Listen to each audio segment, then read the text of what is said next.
তোমরা সবাই আশা করি অনেক ভালো আছো। আজ আমরা পড়ব প্রশাসনিক বৈষম্য নিয়ে, অর্থাৎ পূর্ব পাকিস্তানের উপর পশ্চিম পাকিস্তানিদের যে বিভিন্ন ধরনের বৈষম্যগুলো ছিল, যার প্রথমে আমরা পড়েছিলাম রাজনৈতিক বৈষম্য, এরপরেই আসে কিন্তু প্রশাসনিক ক্ষেত্রে বৈষম্য, অর্থাৎ প্রশাসনিক বা অ্যাডমিনিস্ট্রেশনেও কিন্তু পূর্ব বাঙালিদের উপর একটি ব্যাপক ধরনের বৈষম্যের শিকার আমরা হয়েছিলাম। যার প্রথমটি আমরা দেখতে পাই যে যোগ্যতা থাকা সত্ত্বেও বাঙালিদেরকে সরকারি চাকরি হতে বঞ্চিত করা।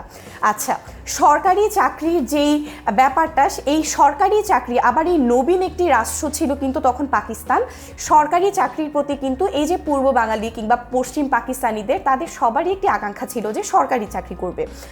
পূর্ব বাঙালিদের সরকারি চাকরির জন্য যে যোগ্যতা লাগে, সেই যোগ্যতাটা থাকার পরেও কিন্তু তাদেরকে চাকরি হতে বঞ্চিত করা হয়। এবং এই যে আমাদের যে যোগ্য বাঙালিরা যারা ছিল, তাদেরকে কিন্তু এই প্রশাসনিক দিকটিতে সুবিধা দেওয়া কখনোই হয়নি।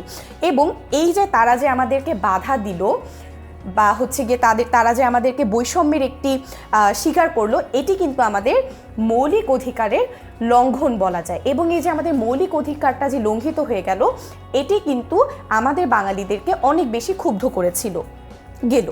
এরপরে হচ্ছে পশ্চিম পাকিস্তানিদেরকে অধিক গুরুত্বপূর্ণ পদে নিয়োগ দেওয়া। মনে করো দুটি পদ আছে, দুটি পদের মধ্যে একটি হচ্ছে খুব গুরুত্বপূর্ণ, আরেকটি হচ্ছে তুলনামূলক কম গুরুত্বপূর্ণ।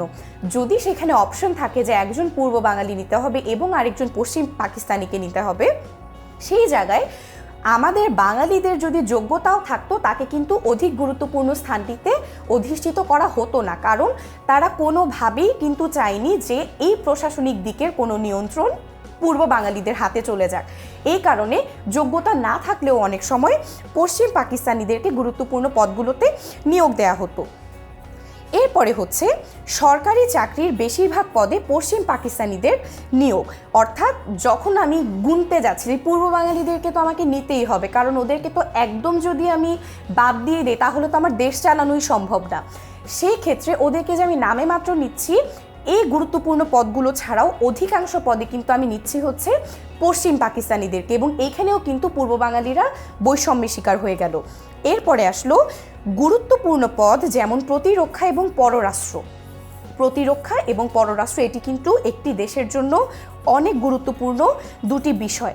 প্রতিরক্ষা মানে হচ্ছে গিয়ে আমার যে মনে করো এটা একটা ভূখণ্ড, এই ভূখণ্ডের যে রক্ষা আমাকে করতে হবে, সেই প্রতিরক্ষা, অর্থাৎ বাইরের রাষ্ট্রগুলো থেকে আমার দেশটিকে আক্রমণ মুক্ত রাখার জন্য আমার প্রতিরক্ষা ব্যবস্থাকে অনেক বেশি সুরক্ষিত হতে হয়।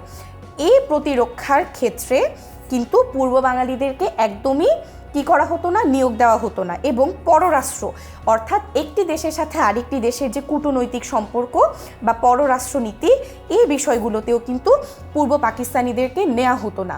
এবং এই কারণে যেটি হলো যে প্রশাসনিক ক্ষেত্রে যেরকম প্রতিরক্ষা এবং পররাষ্ট্র, এগুলোতে পূর্ব বাঙালিদের না নেওয়ার কারণে পূর্ব বাংলা আগে থেকেই অবহেলিত ছিল, এখন তারা আরও অবহেলিত হয়ে গেল।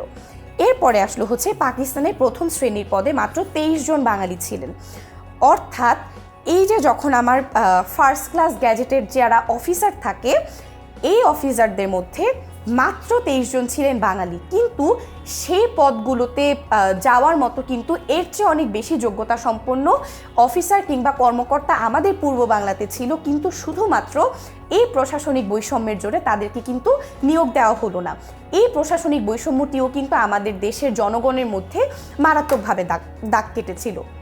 তাহলে তোমাদের জন্য একটা ছোট্ট প্রশ্নটা মাত্র যেটা পড়ালাম সেখান থেকেই করা। প্রশ্নটি হচ্ছে, পাকিস্তানের প্রথম শ্রেণীর পদে শতকরা কত ভাগ বাঙালি অফিসার পদে ছিলেন?